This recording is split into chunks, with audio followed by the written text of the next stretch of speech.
The U.S. Forest Service is preparing for the summer season, but you won't be able to access everything in the Mount Charleston Recreational area this spring and summer. 8 News Now reporter Mary Jane Beleza shares what trails are open and what are closed.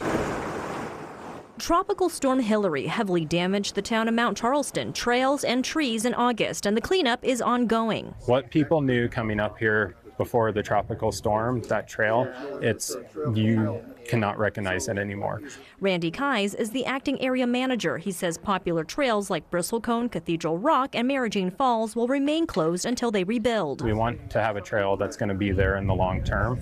So that's really one of the big cases. And then in the case of like Upper Bristlecone, that trail used to weave through what is habitat for the Mount Charleston blue butterfly, which is a listed species under the Endangered Species Act. Keyes anticipates funding to construct the trails will take more than a year. Once we secure the funding, then it's going to be planned, doing environmental assessments or under NEPA or National Environmental Policy Act. We're going to have to go through all those compliance issues. Echo Canyon still remains closed off to visitors. You can see the damage here where water quickly rushed up from this side of the road all the way to the other side where those trees are. Taylor Timms, the acting developed recreation officer, says there are other options to try. So we have a bunch of trails that are less popular. For example, our trails right here that lead out of the visitor center. They're some of my favorite ones. You get amazing views up here on this plateau of all these snow-capped mountains. Officials expect big crowds as picnic areas and campgrounds will also open early as next Thursday, May 23rd. The only one that's going to remain closed this year is Deer Creek Picnic Area because it did wash out. We want you guys to come up